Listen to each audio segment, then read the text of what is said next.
Welcome to Besties, a series about me, Galia, and my canine companion, Oscar. We capture the authentic essence of being besties. The Irish Terrier dog breed was once described as the poor man's sentinel, the farmer's friend, and the gentleman's favorite.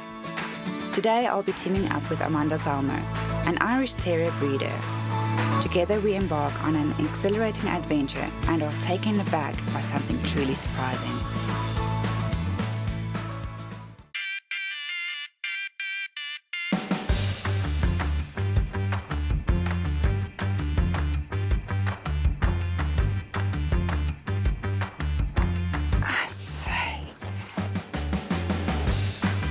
A nice coffee for the morning. After my coffee, I'm dropping Oscar and I'm going alone on my besties adventure. We are at Amanda an Irish Terrier breeder with a difference. This is a breed that not a lot of people are familiar with. We're going to learn more about these incredible dogs with one special little lady called Maggie. She's 6 weeks pregnant. Later, we are joining them at Onderstepoort Veterinary Clinic. Would you like to meet Maggie? Yes. Hello. Hi, Maggie. You've got a visitor. Hello, Maggie. Hello, Bobby. Oh my word, look, feel the stomach. You have bubbas. Hey. So, Amanda, this is her third litter. Third litter. Yes, she had 8 puppies for the first litter and 7 with the second litter, and we are now expecting between 5 and 6 this time. And tell me, how many times do you breed with her? Maggie comes into season once every 9th month. It allows us to do 1 a year. And total duration of pregnancy is approximately 60 days. Oh, yes. Quick. Hey, Maggie, are you excited to be a mom again? Hey. She loves all the attention. I can imagine. Would you like to see the puppy room? Yes, please. Okay. I'm very excited for that. You're going to love it. Come, Maggie. Being involved with Irish Terriers has become a huge passion in my life, and I've put a lot of study and research into the breed since 2019. Irish Terrier is rather free of health issues. The reason for that being is probably because they've never been overbred, and there are very few Irish Terrier breeders in the country. So the gene pool is very much protected, and we try to keep it that way. So here's the puppy room. And we're all ready for these pups to arrive. Oh my word. This is so cute. Yes. Oh, this is all for you. This is what we call a whelping box. Oh, The puppies will be born inside the whelping box and raised for the first couple of weeks. They will be contained to the whelping box until such time that they can actually move around. Then we'll start taking them out to a bit of a bigger area. So is this for safety? Yes, for safety and also for mom to feel a little bit more secure. Pups can't hurt themselves, and it's just very beneficial to have the puppies in one little area. So I see white and a lot of white. Isn't that very dangerous for puppies? Good question. I like to use white because, especially with the birth and the first couple of days, I can see if there's something wrong.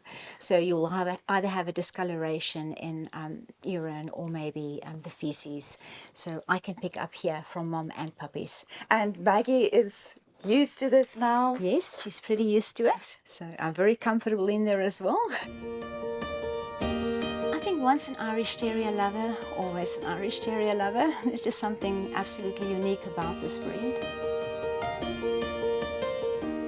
And this room is only for her, no pups. Yes. The dad won't come in?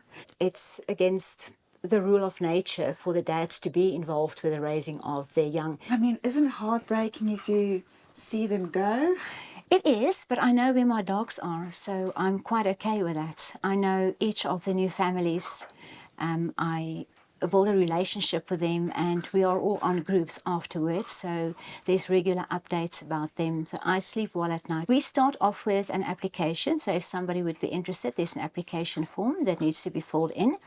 And then once we have approximately 7 successful applicants, then I will plan a mating. So I will not mate and sell puppies ever. Then afterwards, there's also a contract in place with all kinds of restrictions on there.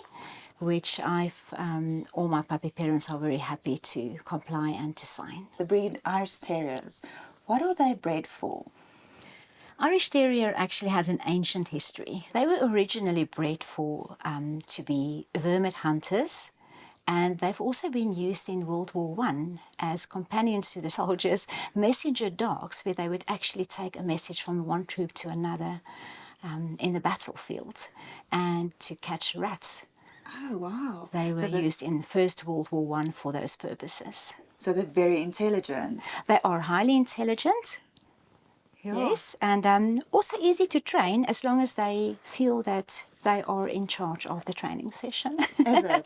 And how well do they get along with other breeds? Other breeds is more like other dogs, which is a problem. So your Irish Terrier needs to be socialized from a very, very young age. That very first puppy socialization is crucial to the Irish Terrier. So this is very exciting, and I see Maggie already left the room. So I think she's at the car and so excited for what's happening. Ready to go. Let's go. There we go. Okay, Max.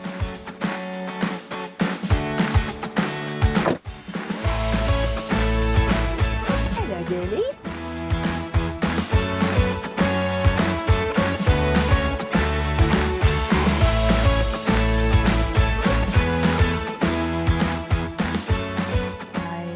To do equine reproduction and then small animals. So we basically get the clients from when they want to breed the dogs right through to the end when they go into partus and deliver puppies. Goeiemôre. Hello, doctor. Ja, lekker om julle weer hier te sien. Yes, So gaan nice ons net seeing kyk you. of alles normaal is. Yes, please. We can do the usual scan. Okay, fantastic. Okay, can we please have her on the cradle, head facing that way, on her back?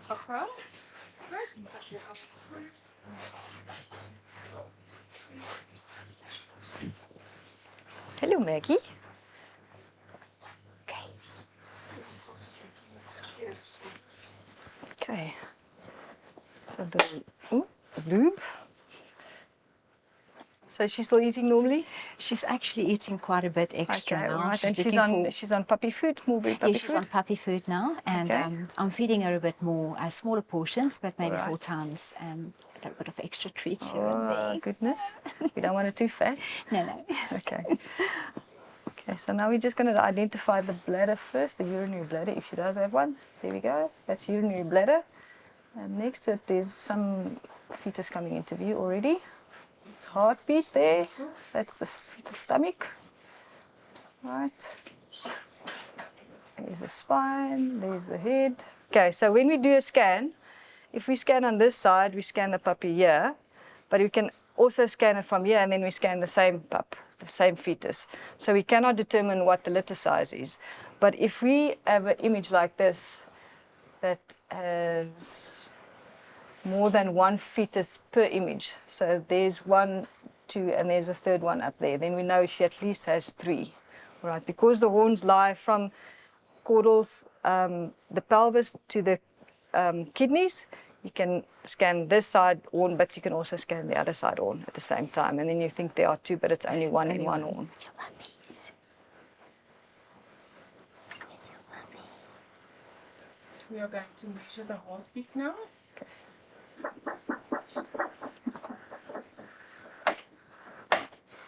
Normal heart rate's above 220. So with that one being 250, it looks all normal to me. What is it that you see there? But there's the back feet, 2 thighs, right? That's the urinary bladder. That's the gallbladder over there. So not a lot of detail, but we can manage to see clinically what we need to see. Okay, so that's it. I'm happy with what I'm seeing here. Clinically, she looks very healthy, and all the fetuses look healthy. To have a litter size X-ray, this helps the owner. Obviously, if there are many people waiting to receive a puppy, then they can say, okay, well, we have 5 pups on the way, and you first on the list, so you're the 5 that get the puppies. And it also helps during the whelping process that you know, all right, she's now had 3 and we're waiting for another 2, because you can have problems during the birth of puppies. So then you can just anticipate, all right, it's been 4 hours since the birth of the last pup, and I know there are 2 more on the way. I better seek some help. Following the scan, I joined up with Amanda and Maggie to participate in the head count of the puppies during the x-rays.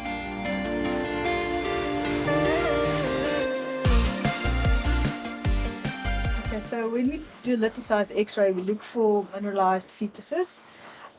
These aren't well mineralized yet, so the whiter they appear, the closer they are to being born. At the end, about 5 days from the day that she must go into whelping, we can see teeth, toes and tails. Now we can count and make sure that we find a head skull connected to a spine. So there we've got one connected to that spine, there we've got another one connected to that spine. That's a head connected to that spine, and then there's a spine and we can't see the head. It's either due to the fecal balls that it's like overlain by the fecal balls. So if we count, there's 1, 2, 3, 4, 5, 6, 7, 8 heads that I can see, and then maybe a 9th because I can't see.